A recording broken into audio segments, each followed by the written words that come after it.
Yo, what's up mga kaibigan? Nalina tayo magkwentuhan. Mabilis ang game updates lang tayo. Ang Warriors na walang Stephen Curry, Jimmy Butler at Kristaps Porzingis ay pinataob ng Los Angeles Lakers na walang Luka Doncic at DeAndre Ayton sa score na 105-99. Nangunang 41-year-old LeBron James na gumawa ng 20.7 rebounds and 10 assists. 18 points din si Rui Hachimura. 16 points, 5 rebounds and 8 assists in 23 minutes si Austin Reeves. 15 points si Marcus Smart, 13 points and 8 rebounds si Vando at 10 points naman si Luke Kennard sa kanyang Lakers debut.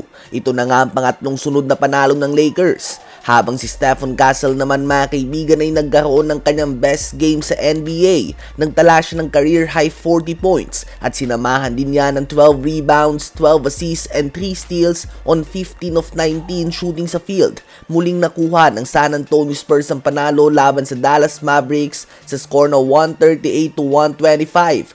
17 points and 6 assists si Devin Vassell, 16 points and 11 rebounds si Victor Wembanyama, 15 points and 5 assists si De'Aaron Fox, 11 points, 5 assists si Dylan Harper at 11 points, 5 rebounds din si Carter Bryant. Muli ngang pinapakita ni Stephen Castle na 1A and 1B sila ni Wemby bilang franchise players ng Spurs team na ito.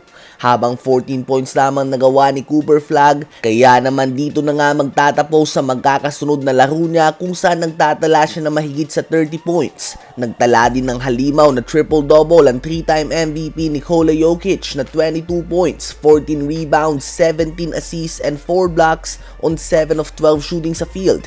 Pinangunahan niya nga ang Denver Nuggets sa panalo laban sa Chicago Bulls sa score na 136-120. Opisyal na nga mga kaibigan na hinigitan ng big man mula Serbia si Oscar Robertson para sa pangalawang pwesto sa pinakamadaming triple-double sa kasaysayan ng NBA. 28 points and 11 assists din si Jamal Murray.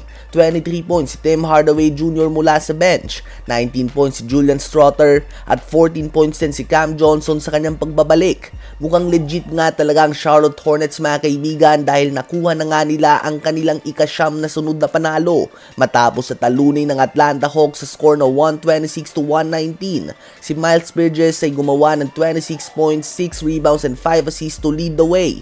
23 points, 8 rebounds and 4 assists si Con Canupel. 19 points, 9 assists si LaMelo Ball. 16 points, 6 rebounds si Brandon Miller at 11 points and 15 rebounds naman si Jabate. Problemado naman ng OKC Thunder na walang Shai Gilgeous-Alexander at Jalen Williams. Pinataob sila ng Houston Rockets sa score na 112-106. 26 points and 8 rebounds si Tari Eason. 22 points, 10 rebounds si Jabari Smith Jr. 20 points, 4 assists si Kevin Durant. 17 points, 12 rebounds, 11 assists, 3 steals and 3 blocks all-around performance ang pinakita ni Alperen Sengun at 16 points, 6 assists and 3 steals naman si Reed Sheppard. Ano ba masasabi nyo tungkol dito?